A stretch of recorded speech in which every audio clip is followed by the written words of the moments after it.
محرم میں کیا کرنا چاہیے، کربلا کا واقعہ اصل ہے کیا؟ کربلا کے واقعے پر تو میں ایک پورا بیان چند سال پہلے ریکارڈ کروا چکا ہوں، لیکن اس واقعے سے اہم سبق کیا ملتے ہیں؟ محرم میں ہم کون سے ایسے کام کر رہے ہیں جس سے ہم اللہ کے غضب کے مستحق ٹھہر رہے ہیں؟ یہ چند باتیں ہیں جس پر انشاءاللہ آج میں بات کروں گا۔ اللہ تعالیٰ ہم سب کو عمل کی توفیق عطا فرمائے اور حق کہنے کی توفیق عطا فرمائے۔ دیکھو ایک بات خوب اچھی طرح سمجھ لو، اسلام 1400 سال پہلے مکمل ہو چکا ہے۔ کسی واقعے کی وجہ سے اسلام کو تبدیل نہیں کیا جاتا، بلکہ اسلام کی روشنی میں اس واقعے کے جو تقاضے ہیں ان پر عمل کیا جاتا ہے۔ ہمارے ہاں ہو یہ رہا ہے، واقعات کی بنیاد پہ مسائل نکالے جا رہے ہیں۔ 10 محرم کا دن سیدنا حسین ابن علی رضی اللہ عنہ کی شہادت سے پہلے بھی عظیم تھا، اور سیدنا حسین ابن علی رضی اللہ عنہ کی شہادت کے بعد بھی عظیم دن ہے۔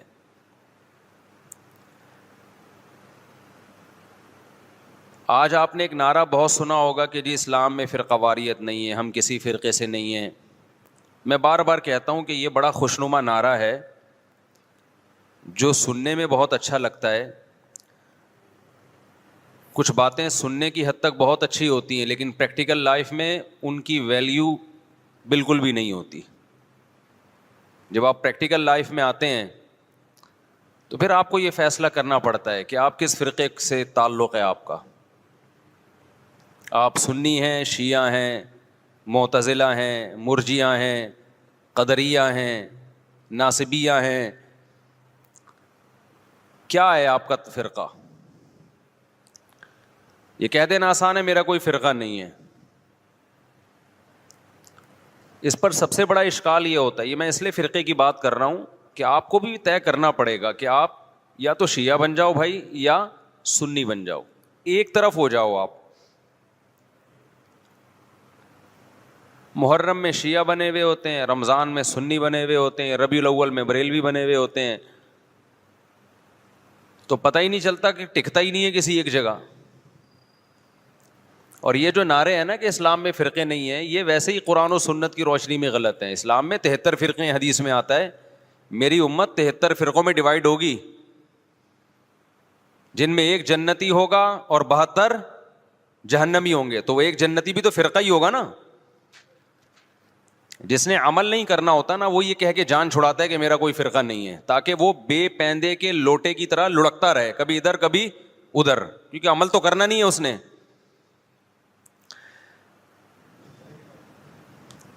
آپ نے دیکھا ہوگا نا سیاست دانوں میں لڑکتے ہیں، ادھر پیسے ملے ادھر چلے گئے، ادھر پیسے ملے ادھر چلے گئے، ادھر پیسے ملے ادھر چلے گئے، تو ان کو کیا کہا جاتا ہے سیاست کی زبان میں؟ لوٹا کہا جاتا ہے۔ بھائی تم ایک سیاسی جماعت کے بارے میں سوچو جو تمہیں صحیح لگے، پھر اس پہ ڈٹ جاؤ۔ تو اسلام میں بھی 73 فرقے ہوں گے، نبی نے فرمایا، عین ممکن ہے ابھی 73 نہ ہو، کم ہو، لیکن قرب قیامت تک کتنے ہو جائیں گے؟ 73۔ ہو سکتا ہے ابھی 73 نہ ہو، ابھی 7 ہوں یا 8 ہوں یا 10 ہوں یا 15 ہوں، لیکن ہیں۔ اب ان میں سے ایک کیا ہے؟ بولو، جنتی ہے۔ تو آپ کو پتا ہونا چاہیے۔ موضوع سے ہٹ کے تھوڑی سی بات کروں گا، کیونکہ اس بات کی بھی کو لوگ غلط پہلو دے سکتے ہیں کہ فرقوں سے مراد کیا ہے۔ یہ جو فروعی مسائل کا اختلاف ہوتا ہے ائمہ اربعہ میں، یہ فرقوں میں داخل نہیں ہے۔ یہ چیز رفع الیدین کے ساتھ نماز پڑھنا، بغیر رفع الیدین کے پڑھنا، آمین زور سے آمین آہستہ، یہ تو صحابہ کرام میں بھی اختلاف تھا، یہ تو صحابہ کے دور میں بھی تھا، حالانکہ صحابہ کے دور میں 2 فرقے نہیں تھے۔ تو قرآن و حدیث کی تشریح میں جب اختلاف ہوگا، اس اختلاف کو فرقہ واریت نہیں کہا جائے گا، یہ ان 73 فرقوں میں شامل نہیں ہوگا۔ جیسے نبی صلی اللہ علیہ وسلم نے صحابہ کا لشکر بھیجا کہ بنو قریظہ پہنچ کے نماز پڑھنا عصر کی، کئی بار یہ حدیث بیان کر چکا ہوں. راستے میں نماز کا وقت قضا ہونے لگا، بعض صحابہ نے کہا بھائی فوراً پڑھ لینی چاہیے، نبی کا حکم تھا مگر نماز قضا ہونے کا تو نبی کو علم نہیں تھا کہ راستے میں قضا ہو جائے گی. بعض نے کہا نہیں، نبی کا مطلب کو چھوڑو، نبی کے الفاظ دیکھو، الفاظ یہی ہیں کہ نہیں پڑھنی. تو دو فرقوں میں بڑھ گئے نا، ایک کہہ رہا ہے اثر پڑھنی ہے، ایک کہہ رہا ہے نہیں پڑھنی. لیکن نبی نے دونوں کو ملامت نہیں کی. وجہ کیا تھی کہ یہ حدیث کی تشریح میں اختلاف کی وجہ سے دو حصوں میں بٹے تھے، وہ رائے کا اختلاف ہوا تھا. تو یہ فرقہ واریت میں داخل نہیں ہے، یہ تو علماء میں ہوتا ہے، صحابہ میں ہوا. اس میں تو جس مفتی کی بات پر زیادہ اعتماد ہوگا اس کے فتوے کو فالو کیا جائے گا اور دوسرے پہ طنز نہیں کیا جائے گا. لیکن کچھ اختلافات اس سے اوپر کے ہیں. میں سمجھا پا رہا ہوں اپنی بات؟ آ رہی ہے نا؟ آسان مشکل بات تو نہیں کرنا میرا. کچھ اختلافات اس سے اوپر کے ہیں. یہ حنفی، مالکی، شافعی، حنبلی اختلافات، یہ وہ اختلاف نہیں ہے جو 73 فرقوں والے ہیں. یہ تو سب ایک دوسرے کو برحق سمجھتے ہیں. ابھی آپ نے سنا ہوگا امام حرم نے خطبہ دیا مسجد نبوی میں بھی، مسجد حرام میں بھی. میں چاروں ائمہ کا تذکرہ کیا، ابو حنیفہ، مالک، شافعی، احمد ابن حنبل، ان کا کہ ان کے فالوورز جو اس خطبے کا میں مفہوم بیان کر رہا ہوں کہ ہم نے قرآن و سنت کو ان کی رہنمائی میں سمجھنا ہے. بہت اچھا خطبہ تھا، اس کا مفہوم میں خلاصہ پیش کر رہا ہوں.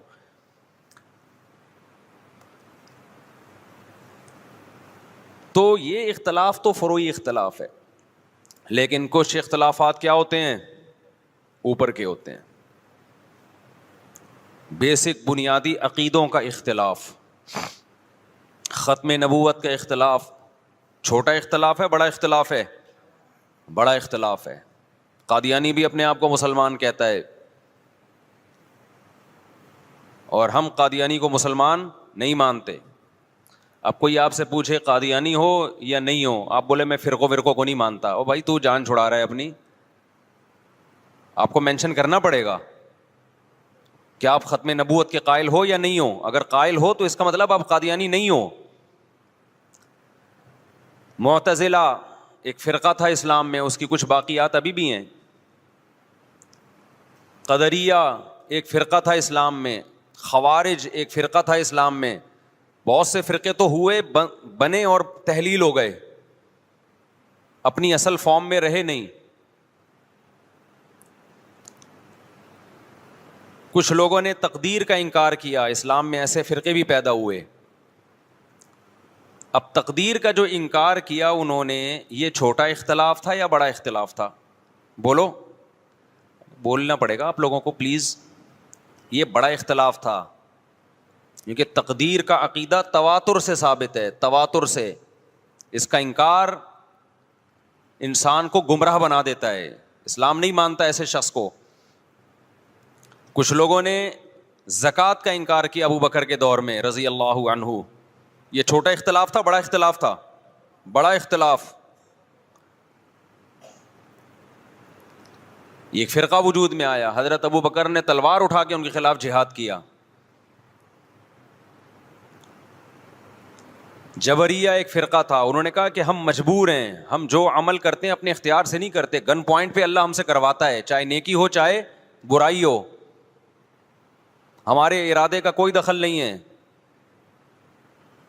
جبکہ اسلام کیا کہتا ہے؟ فمن شاء فلیؤمن ومن شاء فلیکفر. تم اپنے اختیار سے نیکی بھی کرتے ہو، اپنے اختیار سے گناہ بھی کرتے ہو. ہاں یہ پہلے سے لکھا ہوا ہے، اللہ کے علم میں ہے کہ کون کیا کرے گا، تو اسی کے حساب سے کرے گا وہ، لیکن کرے گا اپنے اختیار سے. تو یہ بھی ایک فرقہ وجود میں آیا. ایک فرقہ وجود میں آیا جس نے کہا کہ ہم قیامت کے دن بھی ان آنکھوں سے اللہ کا دیدار نہیں کر سکتے.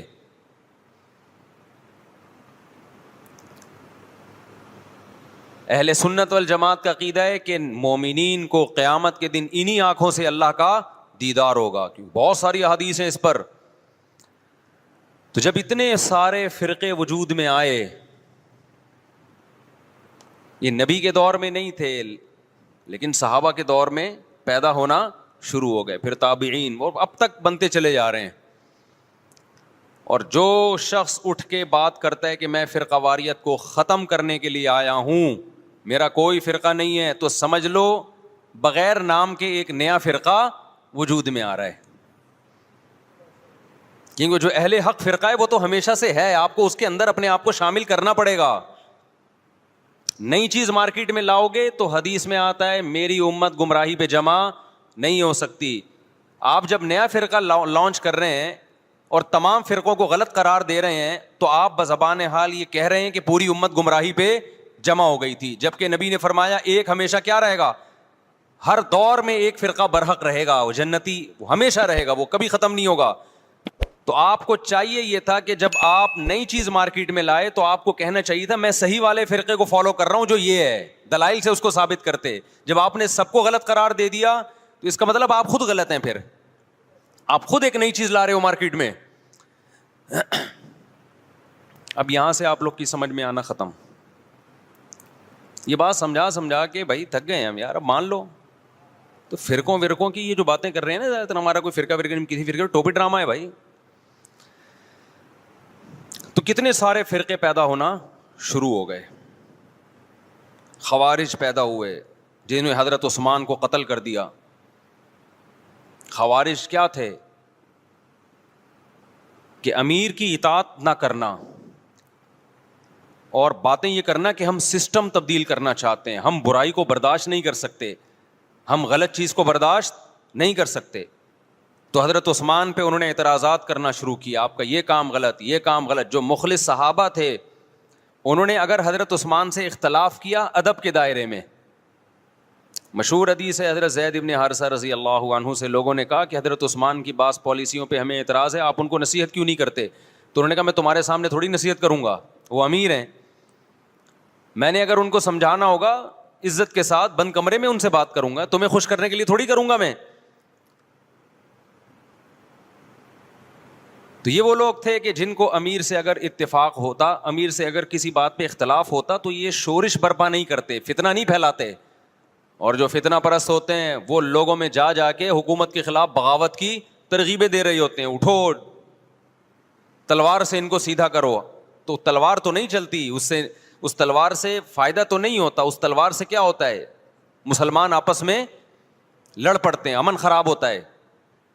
نبی صلی اللہ علیہ وسلم نے ارشاد فرمایا خوارج کے بارے میں, یہ ایک ایسا فرقہ ہے, فرمایا ان کی عبادت ایسی ہوگی کہ تم ان کی عبادت کو دیکھ کر اپنی عبادت کو کم سمجھو گے, نیک اتنے ہوں گے دیکھنے میں. اور آپ صلی اللہ علیہ وسلم نے فرمایا ان کی تلوار ہمیشہ مسلمان کے خلاف اٹھے گی, بت پرست اور غیر مسلم ان سے محفوظ ہوں گے. آج دیکھ لو بغاوت کے نام پہ, اسلامی ریاست کی تحریکوں کے نام پہ مسلم ملکوں کو ہی تباہ کیا جا رہا ہے, مسلمان کو ہی قتل کیا جا رہا ہے. یہ کہتے ہیں پاکستان میں سسٹم تبدیل کرو, سسٹم ہم بھی چاہتے ہیں تبدیل ہو پاکستان میں, لیکن آئین کے تحت تمیز کے دائرے میں, تلوار چلا کے نہیں. کہتے ہیں نہیں ہم نے تلوار چلانی ہے, ہم نے الٹ دینا ہے. تو پھر جاؤ بھائی غیر مسلم ملک کو الٹو نا پہلے جا کے, وہاں پتہ ہے یہ تقریر کی بھی تو فوراً اندر ہو جائیں گے. سارا خون خرابہ مسلمان ملکوں میں ہی کرنا ہے تاکہ اور ہم کمزور ہو جائیں. مجھے بہت لوگ کہتے ہیں مفتی صاحب آپ سسٹم کی تبدیلی کی بات کیوں نہیں کرتے. میں کہتا ہوں بھائی سسٹم کی تبدیلی کی ہم بات کرتے ہیں, لیکن وہ جو گراؤنڈ ریئلٹی کے مطابق ہو, جو سوٹیبل ہو. ورنہ مبہم نعرے لگا دینا کہ نظام بدل دو, خلافت قائم کر دو, سسٹم چینج کر دو, ایسے مبہم نعرے لگا کے نوجوان طبقے کو آپ اندھیری گلی میں بند کر دیں, یہ بہت آسان ہے. ایسا جنازہ جس کو پتہ ہی نہیں کہ دفنانا کہاں ہے ہم نے. تو باتیں کرنے پر گورنمنٹ کی طرف سے کوئی پابندی نہیں ہے, باتیں آپ بہت بڑی بڑی کریں. جو علماء سسٹم تبدیل کرنے کی کوشش میں لگے ہوئے ہیں نا, وہ باتیں کیے بغیر لگے ہوئے ہیں. اور جنہوں نے نہیں کرنا ہوتا وہ بار بار یہ نعرہ کیش کراتے ہیں سسٹم چینج کرو, سسٹم. یہ ملا لوگ مسجدوں میں بند ہو کے بیٹھ گئے ہیں, یہ مدرسوں میں بند ہو کے بیٹھ گئے ہیں, یہ تسبیحیں ہاتھ میں لے کے بیٹھ گئے ہیں. آج کل ہر آدمی اٹھ کے نا ملا لوگوں کو اس طرح سے برا بلا کہہ رہا ہے. یہ ملا لوگ کچھ بھی نہیں کرتے, یہ مدرسوں میں بند ہو کے بیٹھ گئے, یہ دم درود کر رہے ہیں. بات کرو سسٹم کی تبدیلی کی, تو آپ کون سا سسٹم تبدیل کر رہے ہو بھائی؟ آپ بھی تو باتیں پھینک رہے ہو. اور جن ملا لوگوں کو آپ کہتے ہو نا یہ مدرسوں میں بند ہو کے بیٹھ گئے, کبھی آؤ ہم مدرسوں کی سیر کراتے ہیں آپ کو, تو پتہ چلے گا وہ سسٹم کی چینجنگ کے لیے کتنے مؤثر اقدام کر رہے ہیں. اور اب تک جو پاکستان میں اسلام بچا ہوا ہے وہ بھی انہی کی محنت کی وجہ سے بچا ہوا ہے. خالی پیلی کے دعوے, بس باتیں. ایک تو آج کے دور میں جس نے مشہور ہونا وہ مولویوں کو برا بلا کہنا شروع کر دے, اس کا منجن دبا کے بکتا ہے مارکیٹ میں. یہ سارے مولوی ایسے, سارے مولوی ایسے. لوگ کہتے ہیں ایک مسیحا آ گیا ہے بھائی, سب کو غلط کہہ دیا, اب یہ ہے صحیح. لیکن ان تلوں میں تیل ہوتا نہیں ہے, باتیں ہوتی ہیں باتیں. تو میں فرقوں کی بات کر رہا تھا محرم کے حوالے سے کہ آپ کو یہ مینشن کرنا پڑے گا آپ کدھر کے ہو, ادھر ہو یا ادھر ہو. تو میں عرض کر رہا تھا کہ اسلام میں بہت سارے فرقے پیدا ہوئے. ایک فرقہ پیدا ہوا جس نے کہا کہ قیامت کے دن ہم اللہ کا دیدار نہیں کر سکتے.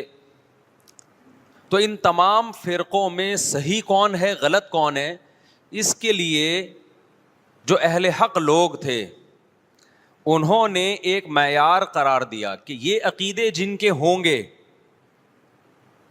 تو ہم اس کو فرقہ ناجیہ سمجھیں گے, وہ فرقہ جو نجات پانے والا ہے. اور جن کے یہ عقیدے نہیں ہیں ہم ان کے بارے میں یقینی نہیں کہہ سکتے کہ قیامت کے دن ان کی نجات ہو جائے گی. وہ اللہ کی مرضی ان کو بخشتا ہے کہ نہیں بخشتا. اب آپ کہہ سکتے ہیں بھائی یہ علماء کیسے ٹھیکیدار بن گئے کہ بتائیں کہ یہ والا فرقہ جنتی ہے باقی کیا ہے, باقیوں کی کوئی گارنٹی نہیں ہے. تو علماء ٹھیکیدار نہیں تھے, علماء چوکیدار تھے. انہوں نے چوکیداری کی کہ قرآن و سنت کی روشنی میں غلط چیز کو اسلام کی طرف منسوب نہ ہونے دو. انہوں نے دیکھا کہ نبی صلی اللہ علیہ وسلم نے اس بارے میں ہمیں کیا ہدایات دی ہیں کہ جب فرقے اتنے سارے بن جائیں گے کون صحیح ہوگا کون غلط, تو خود پیغمبر ہی سے صحابہ نے پوچھا ہوگا نا. تو ہم اس حدیث پہ دیکھتے ہیں, معیار یہ بنایا.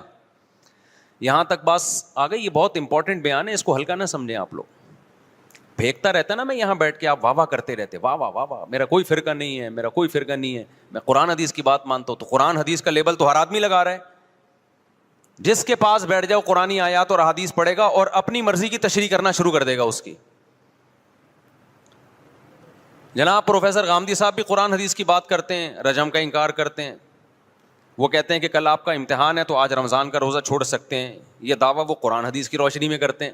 آئی بات سمجھ میں؟ جب ان سے کہا جائے قرآن تو کہہ رہا ہے کہ سفر میں آپ نہ چھوڑ سکتے ہو روزہ, اور بیماری میں, پیپر نہ سفر ہے نہ بیماری ہے, تو وہ اجتہاد کرتے ہیں کہ دیکھو سفر میں روزہ چھوڑنے کی اجازت ہے چونکہ مشقت ہوتی ہے نا, ٹینشن ہوتی ہے, پریشانی ہوتی ہے. تو امتحان میں بھی پریشانی ہے, قوم کا مستقبل داؤ پہ لگ جائے گا. لگا دیا نا قرآن و حدیث کی روشنی میں. پھر ان سے جب سوال پوچھا جائے کہ اچھا جی اگر سفر میں روزہ چھوڑنا ٹینشن کی وجہ سے, ہم تو کہتے ہیں چاروں ائمہ کا اجماع ٹینشن وجہ نہیں ہے, سفر ہی وجہ ہے, چاہے ٹینشن نہ بھی ہو. لیکن اگر اس کی ریزن ٹینشن ہے تو جس سفر میں پھر ٹینشن نہ ہو, آرام دہ سفر ہو, اس میں روزہ چھوڑنے کی اجازت نہیں ہونی چاہیے. یہاں آگے وہ ڈنڈی مار جاتے ہیں کہ نہیں جی پھر بھی روزہ آپ چھوڑ سکتے ہو سفر میں. بھائی سفر میں آپ نماز کو مختصر کرو گے, 4 کی 2 پڑھو گے, چاہے ٹینشن ہو یا نہ ہو, تو سفر پہ مدار ہے, ٹینشن پہ نہیں ہے. حامدی صاحب کہتے ہیں ٹینشن پہ مدار ہے, لہذا امتحان میں بھی ٹینشن ہے, چھوڑ دو آپ روزہ. تو بھائی اگر ٹینشن پہ مدار ہے تو سفر میں اگر آپ سہولت سے سفر کر رہے ہو تو پھر 4 کی 2 کی اجازت نہیں ہونی, پھر پوری 4 ہونی چاہیے. تو یہ اصول فقہ ہے جو جناب غامدی صاحب نے نہیں پڑھا. اصول فقہ میں یہ چیزیں پڑھائی جاتی ہیں کہ کون سی دلیل کدھر فٹ کرنے کی ہے تاکہ مغالطہ نہ ہو. یہ علماء پڑھتے ہیں, یہ آج کل جو اسکالرز آ رہے ہیں وہ نہیں پڑھتے, لہذا وہ فیصلہ بھی نہیں کر سکتے کہ قرآن کی کون سی آیت کدھر فٹ ہو سکتی ہے کدھر نہیں ہو سکتی. سمجھتے ہو کہ نہیں سمجھتے ہو؟ تو اب 73 فرقے جہنم میں, 72 جہنم میں, 1 جنت میں, تو وہ ایک بھی فرقہ ہی ہوگا نا, یا یہ کہنا کہ اسلام میں کوئی فرقہ ہی نہیں ہے. تو وہ ایک کون سا نبی صلی اللہ علیہ وسلم سے صحابہ نے پوچھا کون سا جنت میں جائے گا؟ آپ نے فرمایا ما انا علیہ و اصحابی. نام نہیں لیا کہ دیوبندی، بریلوی، اہل حدیث، شیعہ، سنی، رافضی، خوارج، کچھ نام نہیں لیا آپ نے، ورنہ سب وہ نام رکھ لیتے. تو آپ نے فرمایا ما انا علیہ و اصحابی. آپ نے علامت بتائی کہ جس پر میں اور میرے صحابہ. اس حدیث نے دودھ کا دودھ اور پانی کا پانی کر دیا. اس حدیث کی تشریح تو میں کئی بار کر چکا ہوں، لیکن آج محرم کے حوالے سے اس کی تشریح میں کروں گا تاکہ اس حدیث کو ہم محرم پہ فٹ کر سکیں کہ محرم کے معاملے میں ہم صحابہ کے طریقے پر ہیں یا نہیں ہیں. تو ما انا علیہ و اصحابی، آپ صلی اللہ علیہ وسلم نے یہ نہیں فرمایا جو قرآن کے راستے پر ہوگا، اس لیے کہ ہر فرقہ اپنے آپ کو منسوب کس کی طرف کرتا ہے؟ قرآن کی طرف، پھر اس کی تشریح اپنی مرضی سے کرتا ہے. کیونکہ جب اسلام میں فرقہ ہوگا وہ تو نسبت قرآن کی طرف تو کرے گا نا. وہ بھائی اسلام کی طرف نسبت میں پہلی شرط یہ کہ آپ قرآن کو تو مانتے ہو. جو قرآن ہی کی طرف نسبت نہیں کرے گا پھر تو لوگ ویسے ہی اس کو غیر مسلم سمجھیں گے. اس لیے نبی نے قرآن کا نام نہیں لیا. ما انا علیہ، جس پر میرا عمل. اس سے پتہ چلا قرآن کی ایسی تشریح کرنا جس پر پیغمبر کا عمل نہیں تھا، یہ تشریح معتبر نہیں ہے. آپ آج کل کے خطیبوں کی تقریریں سنو، جو جاہل خطیب ہوتے ہیں، مجمع گرم رکھنے کے لیے قرآن کی آیتوں کے ایسے مفہوم بیان کرتے ہیں جو نہ ہم نے کبھی سنے، نہ ہمارے حاشیے خیال، علماء کے حاشیے خیال میں بھی نہیں گزرے. پتہ نہیں کہاں سے لا رہے ہوتے ہیں ایسی تفسیر. تو نبی نے فرمایا جس پر میرا عمل.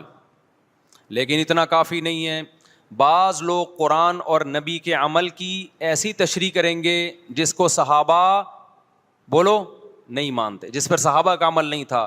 تو آپ نے فرمایا وہ تشریح ما انا علیہ و اصحابی جو میرے اور صحابہ کے راستے پر ہوگا، وہ فرقہ کیا ہے؟ جنتی ہے. سمجھتے ہو کہ نہیں سمجھتے؟ اب دیکھیں بڑی زبردست بات ہمارے سامنے آ گئی کہ جو جنتی فرقہ ہے اس کی علامت کیا ہے؟ صحابہ کے راستے کو نہیں چھوڑے گا اور پیغمبر کے راستے کو نہیں چھوڑے گا. دیکھے گا پیغمبر کی کیا تعلیمات اور صحابہ نے اس پر کیسے عمل کیا. علماء نے کہا کہ جس میں یہ علامتیں پائی جائیں گی اس کا مطلب وہ فرقہ ناجیہ ہے. ناجیہ نجات یافتہ.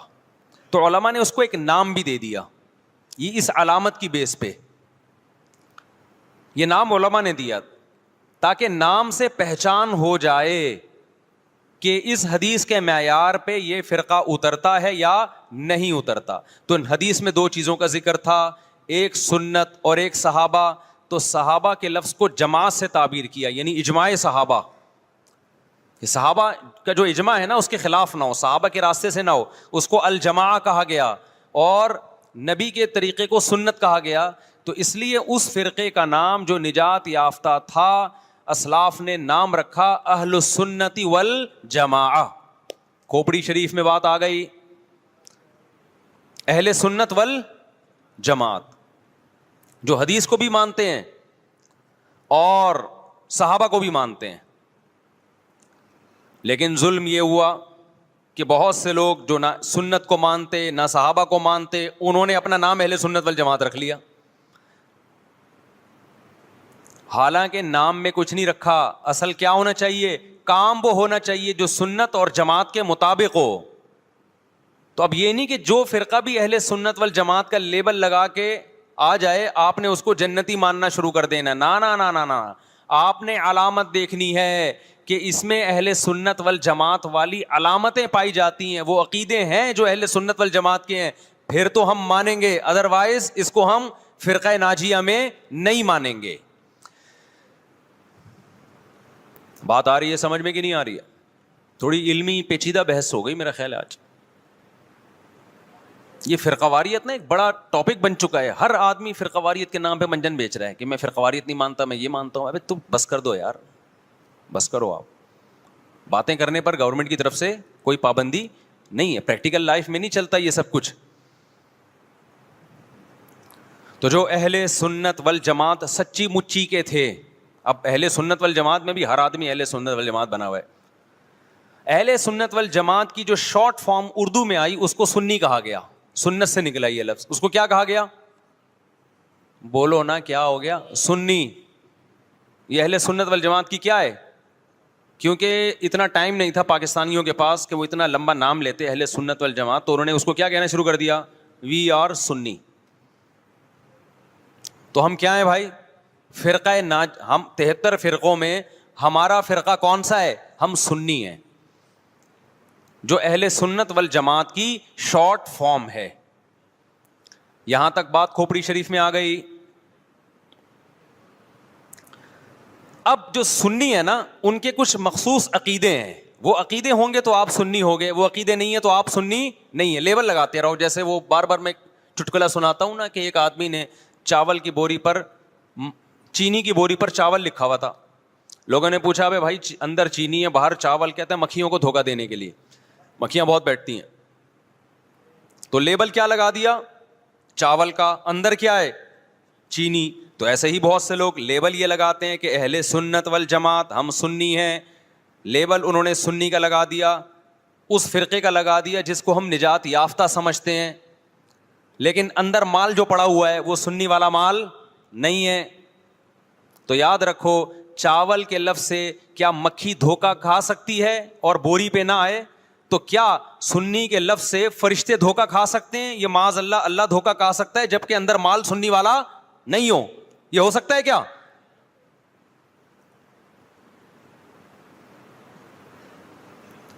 تو اس لیے میں کہتا ہوں آپ ایک چیز ہو جاؤ، یا سنی ہو جاؤ یا شیعہ ہو جاؤ یا کچھ اور ہو جاؤ.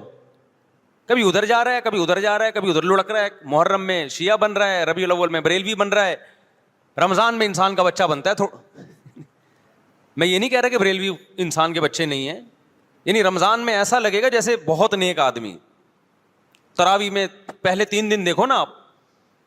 ابھی تو میں یہ بات ہی نہیں کر رہا کون جنتی کون جہنمی کون غلط کون صحیح. ابھی تو میں صرف یہ بتا رہا ہوں کہ اسلاف نے 73 فرقوں میں سے جو ایک جنتی ہوگا اس کو ایکسپلین کیسے کیا ہے. اگر بریلوی اس پہ پورے اترتے ہیں تو بھائی وہ جنتی ہیں. میں کسی کو جہنمی جنتی نہیں کہہ رہا، میں تو ایک کرائٹیریا بتا رہا ہوں. ہو سکتا ہے میں نہ اترتا ہوں، بریلوی بھائی پورے اترتے ہوں، شیعہ لوگ پورے اترتے ہوں.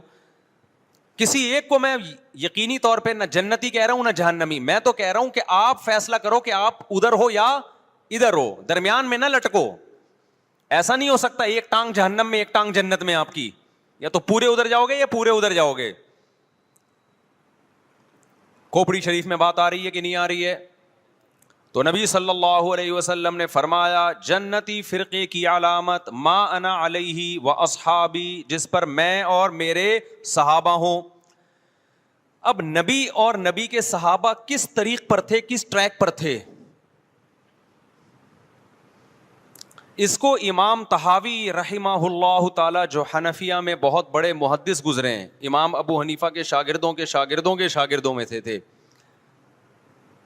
انہوں نے اس دور میں ایک کتاب لکھی عقیدہ طحاویہ کے نام سے، اور اس میں اہل سنت والجماعت کے عقائد اور ان کی بنیادی عقیدوں کو ایکسپلین کیا. ایک متن لکھا جو پوری دنیا میں مانا گیا، اور پوری دنیا کے علماء کا اتفاق ہوا کہ اہل سنت والجماعت میں داخل ہونے کے لیے ان عقیدوں کا ہونا ضروری ہے. اہل حدیث نے بھی مانا اس کو. اب اہل حدیث کی یونیورسٹی میں پڑھایا جاتا ہے.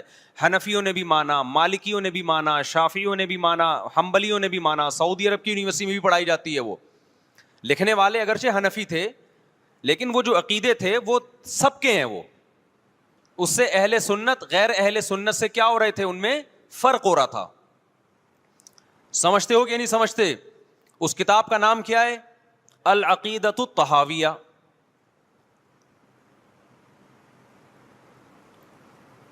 وہ کتاب جو لکھی گئی ہے نا، پوری دنیا نے اس لیے مانی کہ اس میں ہر عقیدے میں قرآن اور سنت اور اجماع صحابہ، ان 3 کو بنیاد بنایا گیا ہے. قرآن سے ہو، اور قرآن کی ایسی تشریح جو حدیث مانتی ہو، اور قرآن اور حدیث کی وہ تشریح جو صحابہ مانتے ہوں.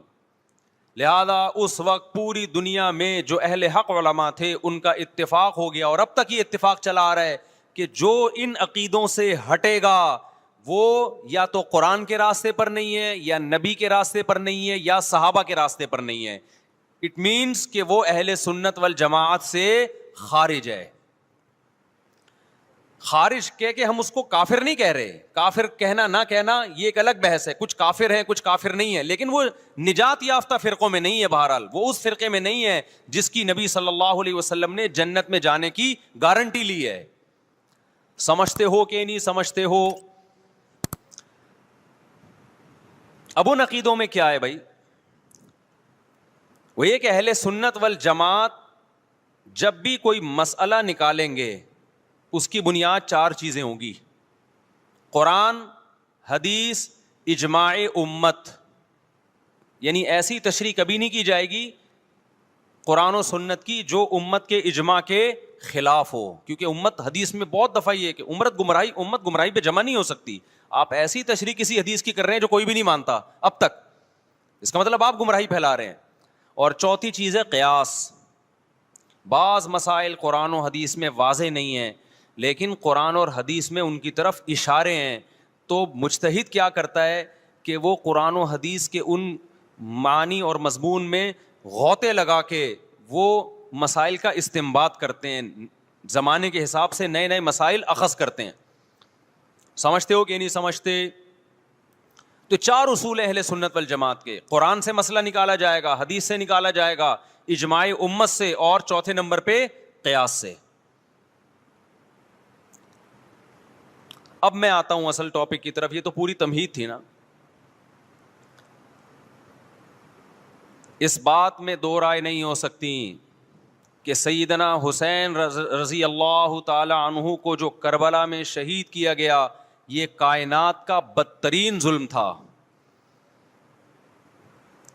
جس نے آپ کی گردن مبارک پہ تلوار رکھی اس کی بدبختی میں 2 رائے نہیں ہو سکتی. بہت ہی کوئی شقی اور بدبخت جو نواسہ رسول صلی اللہ علیہ وسلم کے قتل کی طرف بڑھا، بہت ہی کوئی بدبخت اور بدنصیب جو کوفہ کے گورنر ابن زیاد کے کہنے پر نواسہ رسول سے لڑنے کے لیے نکلا، جو اس ظلم کو ظلم نہیں مانتا، وہ بھی اپنے آپ کو جہنم میں جانے کے لیے تیار کر رہا ہے. پھر کربلا میں ایک بڑا ظلم یہ ہوا کہ صرف سیدنا حسین ابن علی کو شہید نہیں کیا گیا، آپ کے ساتھ جتنے مرد تھے سب کو شہید کر دیا گیا.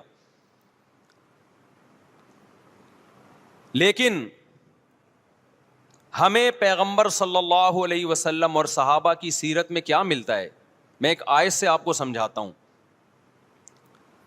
مشرکین مکہ حضرت ابراہیم علیہ الصلاۃ والسلام کے نسب میں ہونے پر اور آپ سے محبت پہ بڑا فخر کیا کرتے تھے کہ ہم ابراہیم کی اولاد میں ہیں، ہم ابراہیم کے دین پہ ہیں. اللہ نے کیا فرمایا رسول اللہ صلی اللہ علیہ وسلم سے کہ ان اول الناس بابراہیم للذین اتبعوہ. اے نبی آپ ان سے کہہ دیجئے ابراہیم سے محبت کے خالی پیلی کے دعوے مقبول نہیں ہیں.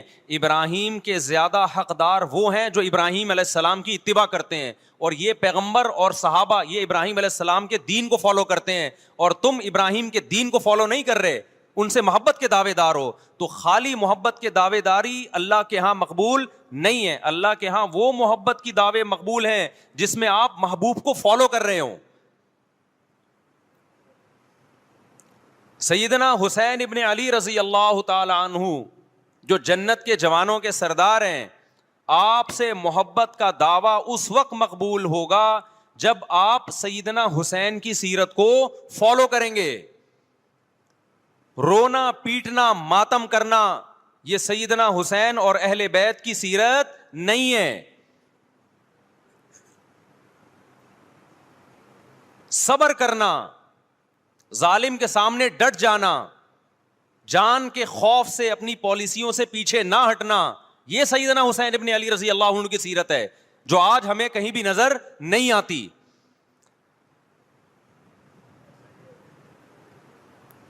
تو ہم نے بھائی دیکھنا ہے صحابہ کا طرز عمل کیا تھا. آپ بتاؤ صحابہ کو سیدنا حسین سے محبت تھی یا نہیں تھی؟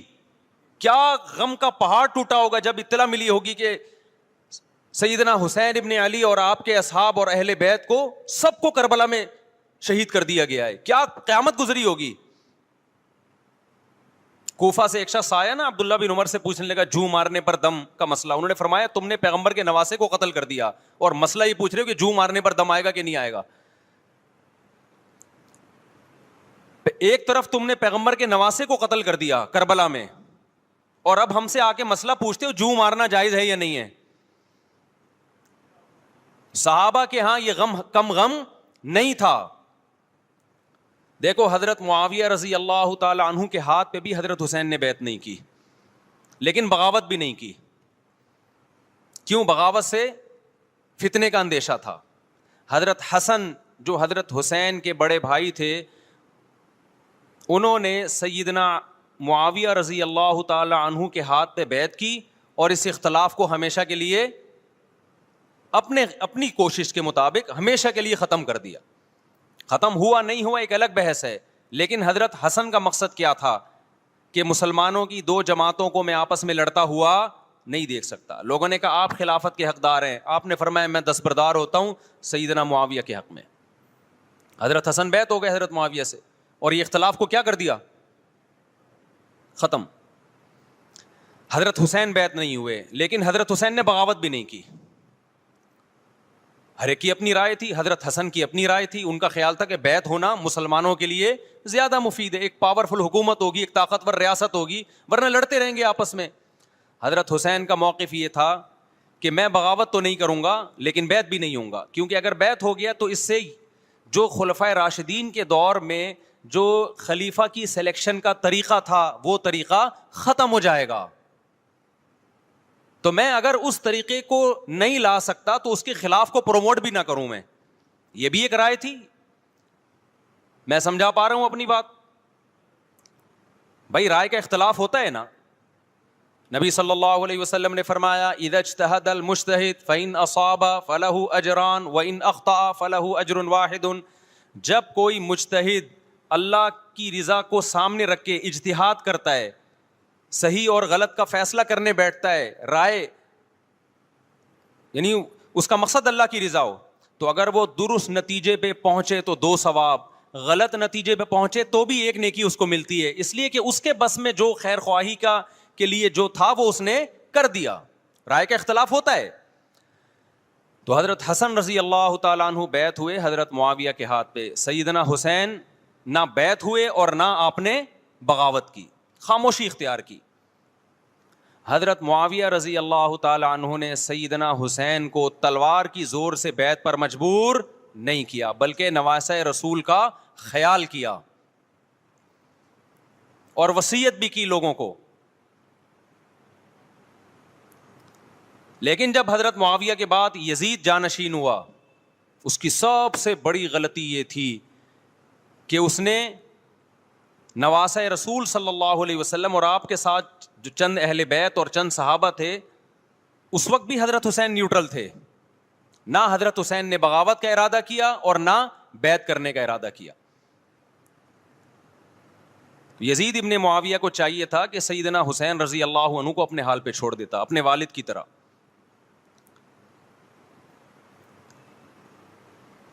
حضرت حسین رضی اللہ تعالیٰ عنہ کو جب کوفہ سے خطوط آئے, یہ میں وضاحت اس لیے کر رہا ہوں کہ حضرت حسین بغاوت کے لیے نہیں نکلے تھے, اس مسلمان حاکم کے خلاف بغاوت کے لیے نہیں نکلے تھے, کیونکہ رسول اللہ صلی اللہ علیہ وسلم کی بہت ساری صحیح حدیث ہے اس بارے میں کہ جو باغی ہے, جو ریاست کے خلاف بغاوت کرتا ہے, اس کو نبی صلی اللہ علیہ وسلم نے اس عمل کو پسند نہیں کیا. تو حضرت حسین رضی اللہ تعالیٰ عنہ کو کوفہ سے خطوط آئے کہ یہاں سارے کے سارے لوگ آپ کے ہاتھ پہ بیعت کرنے کے لیے تیار ہیں. ظاہر ہے جب کسی علاقے کے لوگ دارالخلافہ ہو اور سب بیعت ہونے کے لیے تیار ہوں تو پھر آپ کا جانا یہ بغاوت کا عمل نہیں کہلاتا. حضرت حسین رضی اللہ تعالیٰ عنہ اہل بیت کے ساتھ نکلے. کربلا میں جب پہنچے, مشہور واقعہ آپ 20 دفعہ سن چکے ہیں, وہاں جا کے آپ کو اطلاع ہوئی کہ وہ خبر غلط تھی اور عبید اللہ بن زیاد نے ایک پورا لشکر بھیجا سیدنا حسین رضی اللہ تعالیٰ عنہ کو مجبور کرنے کے لیے کہ میرے ہاتھ پہ آپ زبردستی بیعت ہو جائیں. حضرت حسین رضی اللہ تعالیٰ نے مطالبے رکھے کہ یا تو مجھے واپس جانے دیا جائے، اور اگر بیعت کرنا ہی ہے تو میں دمشق میں امیر کے ہاتھ پہ جا کے بیعت کروں گا. بہت معقول مطالبے تھے یہ. میرا مقصد ابھی کربلا کا واقعہ بیان کرنا نہیں ہے، اس پہ بہت کچھ کہا جا چکا ہے، خود میرا بھی بیان اس پہ تفصیل سے ہو چکا ہے. اس کے بعد بھی سیدنا حسین رضی اللہ تعالیٰ عنہ کو مجبور کرنا کہ عبید اللہ بن زیاد جو بدبخت انسان جو قاتل تھا اہل بیت کا، اسی کے ہاتھ پہ لازمی بیعت ہوں، جبکہ وہ امیر بھی نہیں ہے، وہ گورنر ہے ایک علاقے کا. تو نواسہ رسول کا خیال نہ کرنا یہ بدترین ظلم تھا جو اس وقت حکومت سے ہوا ہے. حضرت حسین رضی اللہ تعالیٰ عنہ، دیکھو نبی صلی اللہ، آج ہم دیکھتے ہیں کہ جو بڑا آدمی ہوتا ہے نا اس کی قربانیاں ہوتی ہیں، اس کی بڑی بڑی قربانیاں ہوتی ہیں. چھوٹے اپنے بڑوں کی قربانیوں کو کیش کراتے ہیں. آپ نے دیکھا ہوگا فلاں نے بڑی قربانیاں دی اور بچے موج کر رہے ہیں، دیکھا نا آپ نے. لیکن اللہ تعالیٰ نے رسول اللہ صلی اللہ علیہ وسلم کے نسب کو اس سے محفوظ کیا. ہمارے نبی کے 2 بیٹے حسن حسین، آپ کی نسل حضرت فاطمہ سے چلی ہے، دونوں شہید ہوئے ہیں. اس میں بہت بڑی حکمت تھی کہ پیغمبر صلی اللہ علیہ وسلم نے سب سے پہلے تربیت اپنے گھر والوں کی ہے. آج لوگ باہر فنٹر بنے ہوئے ہوتے ہیں، تبلیغیں کر رہے ہوتے ہیں، اپنے گھر کی ان کو پرواہ نہیں ہوتی. نبی صلی اللہ علیہ وسلم نے سب سے پہلے جو تربیت کی ہے کس کی ہے؟ حضرت حسن اور حسین کی ہے. تو جب کربلا میں آپ کو چاروں طرف سے گھیر لیا گیا اور آپ کو مجبور کیا گیا کہ آپ نے ابن زیاد کے ہاتھ پہ بیعت کرنا ہے، تو آپ نے اس ذلت کو گلے لگانے سے انکار کر دیا. آپ کو 100% یقین تھا کہ اتنے بڑے لشکر کے سامنے میں ٹھہر نہیں سکتا، اسباب کی دنیا میں فتح کی امید نہیں ہے.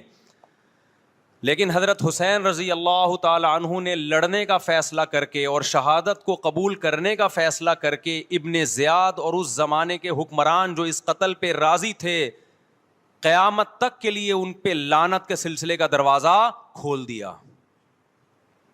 بعض دفعہ اللہ بھی یہ چاہتے ہیں کہ بدبختوں کو ڈھیل ملے تاکہ ان کا جرم سنستدرجہم من حیث لا یعلمون. قرآن کہتے ہیں نا ہم ان کو ڈھیل دیں گے، ان کو برائی میں ہم آگے بڑھنے دیں گے، ایسے بڑھنے دیں گے کہ ان کو خود بھی پتہ نہیں چلے گا، تاکہ قیامت کے دن ان کا عذاب ان کو کئی گنا بڑھا کر دیا جائے.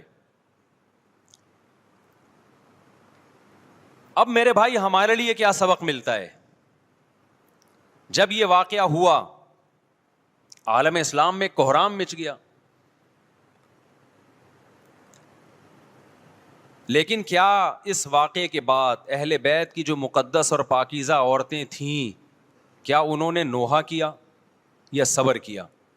آپ کا ضمیر کیا کہتا ہے؟ انہوں نے نوحے پڑے ہوں گے یا صبر کیا ہوگا؟ بولو بھائی. صبر کیا. عبداللہ بن عمر رضی اللہ تعالیٰ عنہ جو کوفہ والوں کو ملامت کیا کرتے تھے کہ تم جو مارنے کے مسئلے ہم سے پوچھتے ہو، تم نے حسین کا قتل کر دیا. تو یہ حضرت ابن عمر نے اسی لیے کہا نا کہ آپ کو اس کا غم ہوا تھا. تو ابن عمر کا عمل کیا تھا؟ کیا انہوں نے ماتم کیا؟ کیا انہوں نے چھوروں سے اپنے آپ کو مارا؟ حضرت حسین کا قتل بھی ظالمانہ، اور اس سے پہلے سیدنا عثمان کا قتل بھی ظالمانہ. اگر نوحہ یا ماتم جائز ہے تو حضرت عثمان کی شہادت کے دن بھی جائز ہے، حضرت حسین کی شہادت کے دن بھی جائز ہے. اور اگر ناجائز ہے تو جیسے عثمان کی شہادت کے دن ناجائز، حسین کی شہادت کے دن بھی ناجائز ہے. سمجھ میں آ رہی ہے بات کہ نہیں آ رہی ہے؟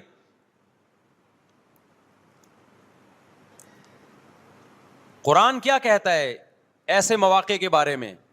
تلک امۃ قد خلت لہا ما کسبت ولکم ما کسبتم. قرآن جب بھی پرانی امتوں کے واقعات بتاتا ہے، قرآن کہتا ہے یہ ایک قوم تھی جو گزر گئی، انہوں نے جو کیا اس کا بدلہ ان کو ملے گا، تم جو کرو گے اس کا بدلہ تمہیں ملے گا. تو ہمیں اللہ نے اس واقعے میں بھی بتا دیا کہ سیدنا حسین کا واقعہ، کربلا کا واقعہ جب سنا کرو تو یہ سوچا کرو یہ قوم تھی جو گزر گئی، جس نے اچھا کیا، حسین ابن علی نے اچھا کیا، ان کو اس اچھائی کا بدلہ ملے گا. اور جو حضرت حسین کے قتل کے حضرت سیدنا حسین کے مبارک خون سے جن کے ہاتھ آلودہ ہوئے، کیونکہ قتل کیا نا انہوں نے، تو لہا ما کسبت، ان کو اس ظلم کا بدلہ بھی ملے گا. تو ہمارا کام کیا ہے؟ ہم نے فالو کرنا ہے حسین کے راستے کو, نہ کہ حسین کے نام پہ ہم نے ماتم کرنے ہیں. حسین کا راستہ کیا ہے جس کو ہم نے فالو کرنا ہے؟ اب میں چند چیزیں آپ کو بتاتا ہوں. سب سے پہلا سبق جو ہمیں